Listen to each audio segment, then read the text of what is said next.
Hello everyone, it's 11 on Thursday the 16th of April and I'm here with Reese. Hi. Hi Reese, and we're all set and ready for our whole school assembly this morning.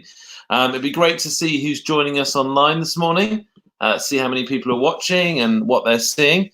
We've already had a great start to the day, and I've seen a couple of examples of people that are taking on the AM challenge, which was to be creative with their art. People were asked to make some cardboard art figures, and a few chicks I think have been drawn and things like that. So looking forward to seeing what you're getting up to. Also seen some fantastic examples of people starting their work in their COVID-19 time capsules. So some fantastic creative work going on there. A few people are saying hello to us this morning. Lots of people saying hello, and that's always good to see. So if you're there, do pop a comment in the comment box. We always like to see those, don't we?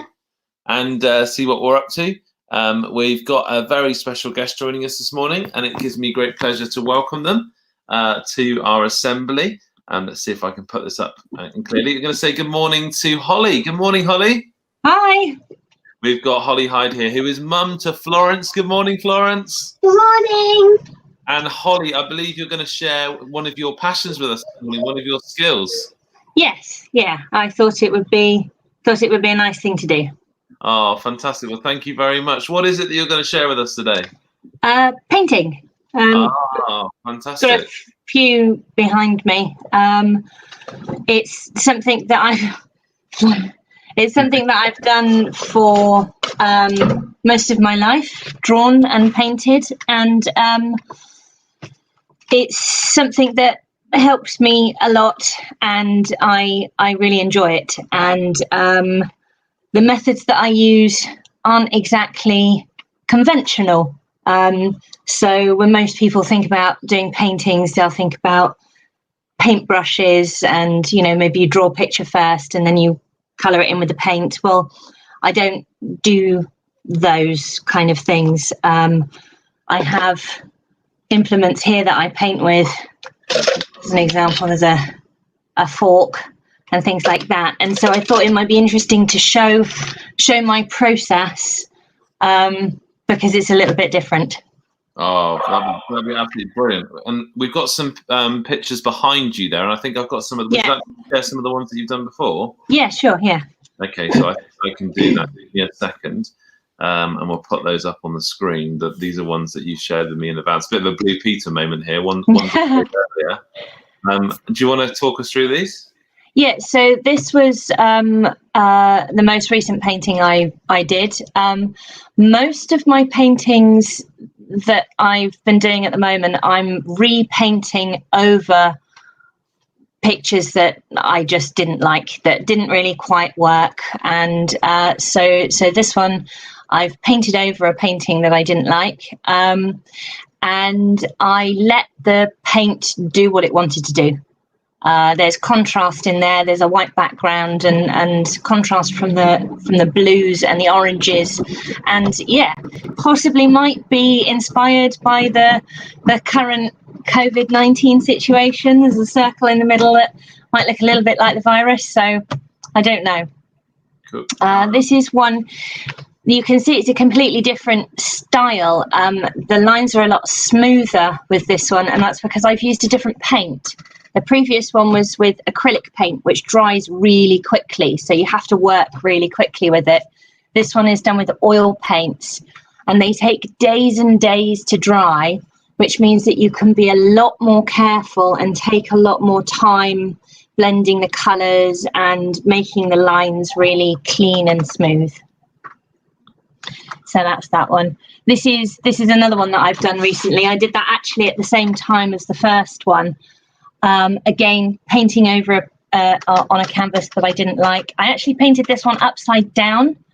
I didn't really know what it was going to be until I saw a mountain shape, and then I continued and created the trees underneath.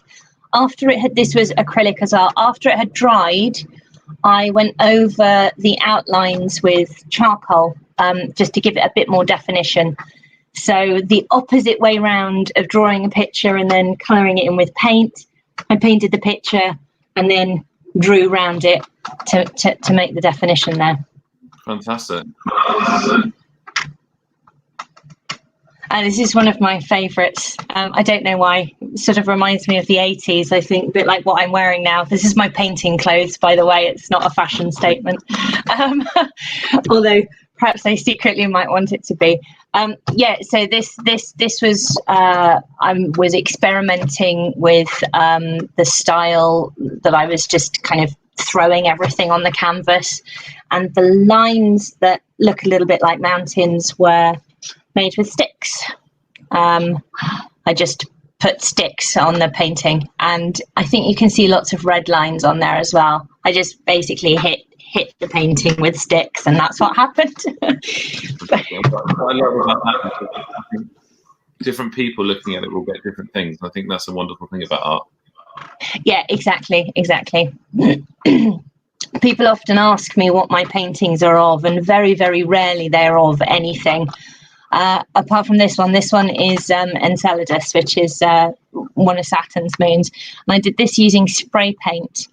I only spray paint when I'm on my own because of the ventilation issues. So I won't be spray painting today. But yeah, this one was really, really fun to do. Again, I painted over a canvas, and that gives a lot of the texture that you can see. So on the moon there, you can see that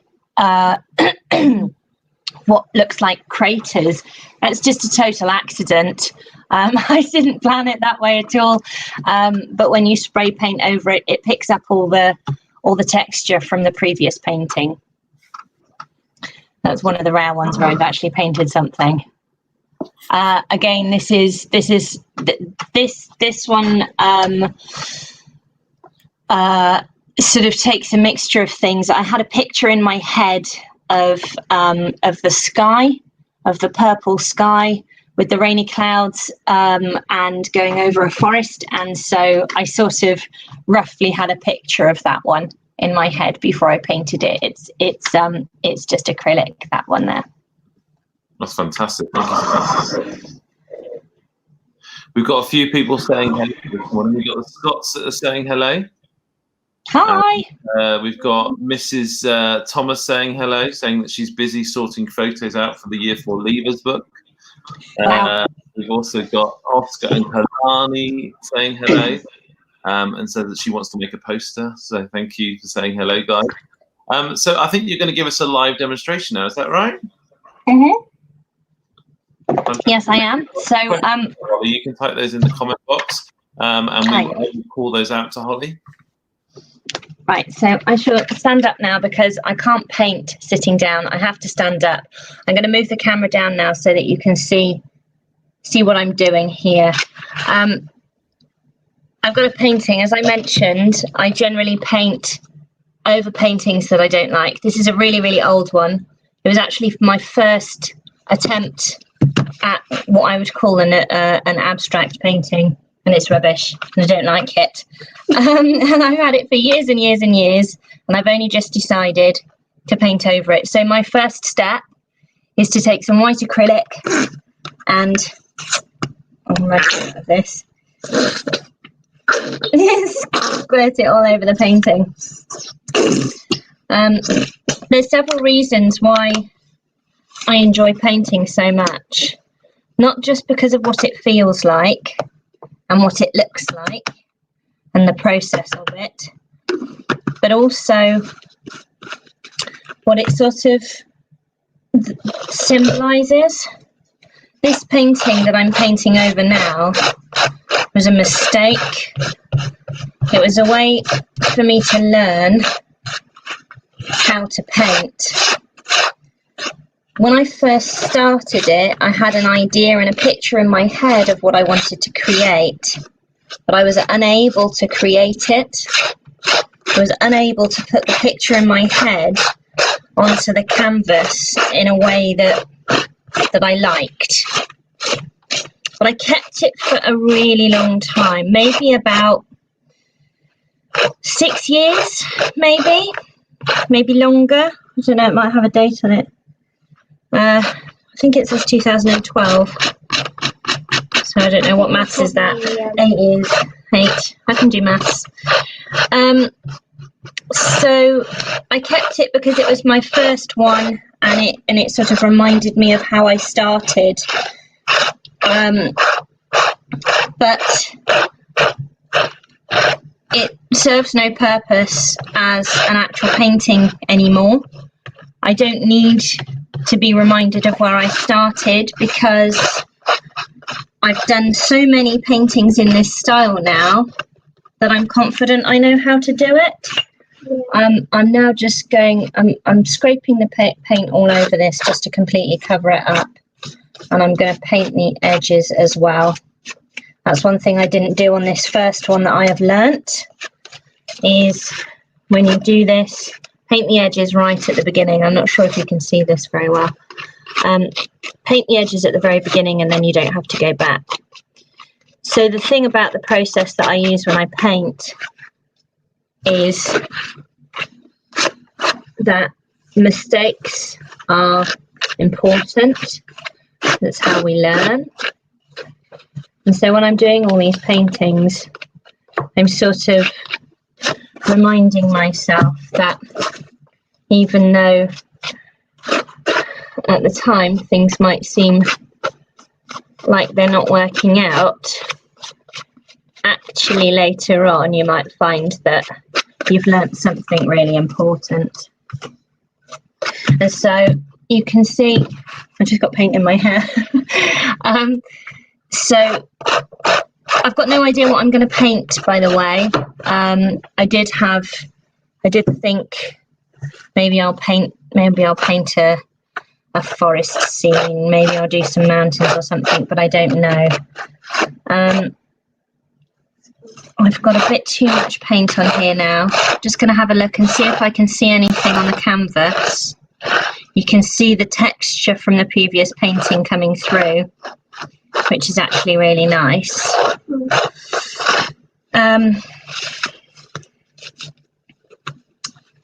Let's see. Colours. Right, so I've got my paints. I'm just going to move this around so you can see my paint box here. This is my paint box. It's pretty cool, huh? There's all my paint in there. Right, and so let's see what colours I You like. told me something significant about the paints that you had in the foreground that you just moved them out of shot a minute ago, but that there was something very special about those. Yes, these are the very first oil paints that I ever had. My nan gave them to me for my 10th birthday because I used to draw all the time. And the things I used to draw was I started drawing by copying pictures from books. And actually, Florence at the moment is reading one of the books that I started copying pictures from. So you can see these are really, I think Garfield's wonderful. They made me laugh, and the lines are really easy and simple and clean and plain. So I used to copy all of the pictures there. And then my nan figured out that I really enjoyed it. So she bought me some oil paints as something new to try. And that was it. That's how I started painting. I loved the feel. I loved the smell, how they interacted with one another. We've got our first question here. It says, what type of paint is good for beginners? We find that watercolours end up mixing together in a big grey splodge. Yeah, watercolours are one of the hardest paints to paint with in my experience, because you really need to be technically very good, and you need to have an understanding of exactly how they work. There isn't a lot of room for creative expression with watercolours without learning how they work first. I would say the very best for beginners are acrylics. You can get really inexpensive acrylic paint from the works. Not that I'm advertising anybody, or you can get more expensive acrylic paint. There's not much difference in it. The difference is the more expensive paint has better colours. But if you're beginning, definitely just grab some giant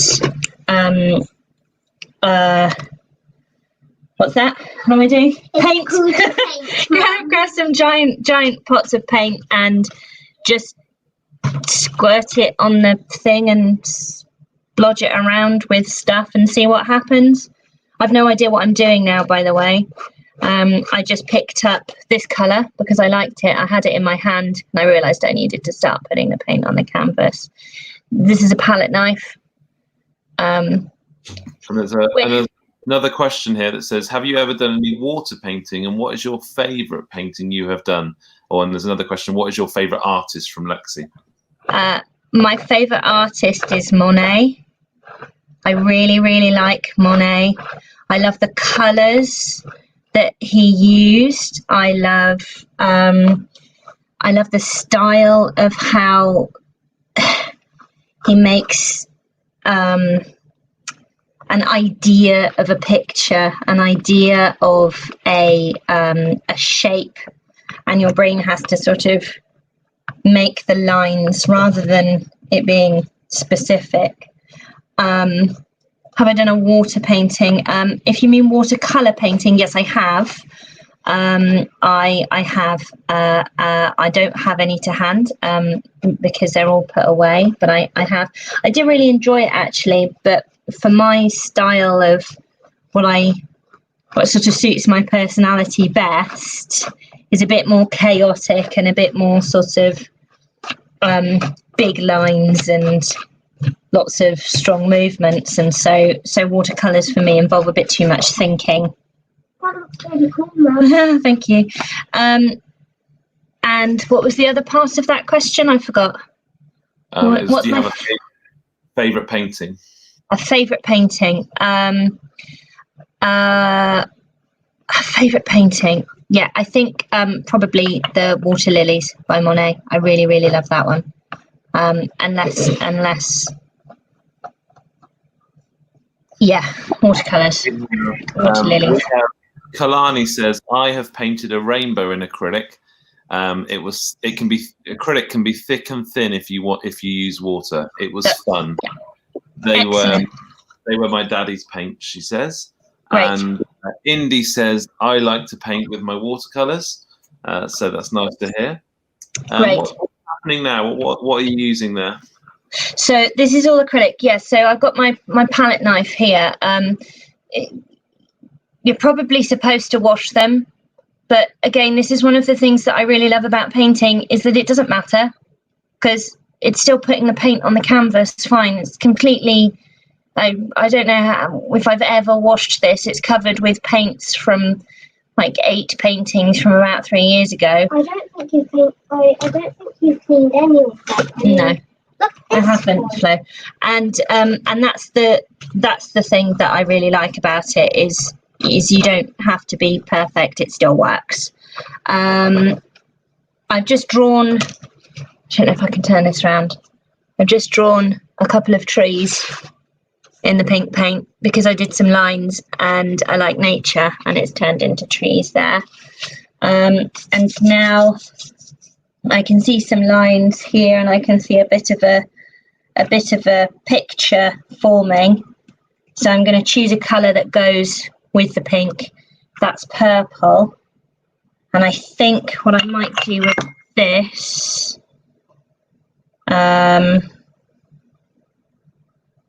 is I think I'm just going to sort of splodge it on to make some leaves or flowers. We'll see. We'll see what happens.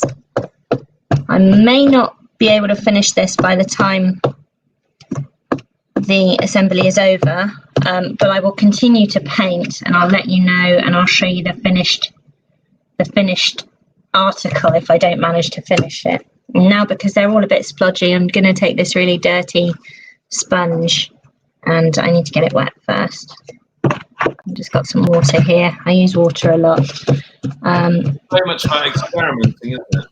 Absolutely, and that's the probably one of the biggest things that I enjoy about this is because I don't think I've ever really done anything like this before, and it's brand new because I've never done an assembly live on Facebook before, so new things are happening because new things are happening in my brain, so new things are happening on the paper here. I'm just going to reflect the colour down here a bit, and I need to put some dark in now, and see It does look where nice. we go. I'm going to use, I think, I'm going to use a thin brush to put some dark in after saying I don't use brushes, because it's all a bit pasty and you can't really see any definition there. So contrast is a really important thing when you're painting. And if you're painting and you're experimenting and you're doing, you know, somebody said about how watercolors turn into a big brown mush or a big grey mush. It's because they blend in together really quickly, and so you don't have that contrast of the colours. And contrast is really important. Contrast is where you have two very different things next to each other. So this dark that I'm putting in here now, it's green. I don't know what kind of green it is, turquoise. Is very, very different to the white and the pink. It gives a sense of definition. It gives a sense of shadow, perspective, all sorts of different things. And life is made up of light and dark. It's not all one colour. It's not all one shade. I like looking at underpaints because there's things to read in them. Holly, can I say a big thank you for sharing your skill with us this morning? We've really appreciated you joining us in assembly. It's been lovely to see your artwork and to see the live demonstration, and you've left us all totally inspired. So thank you so much. Thank you. Thank you very much for having me. Great, and thank you everyone for tuning in. It's been wonderful to see all your comments come up and all your questions. We will be back this afternoon at 4 o'clock for Today at POW. And on Today at POW, we've got episode 3 of The Cutting Edge to play you. I'm looking forward to sharing that from Lottie and Edie Tatchell. And at 4:30, we've got our quiz. So you'll need to grab your piece of paper and your pens. It will be parents, adults versus children, with Quizmaster McBean back again. We're going to say goodbye to Holly and Florence. Thank you both. Thank you very much. And we look forward to seeing you again. And bye from Reese. Bye. We'll see you all again. Thank you, everyone.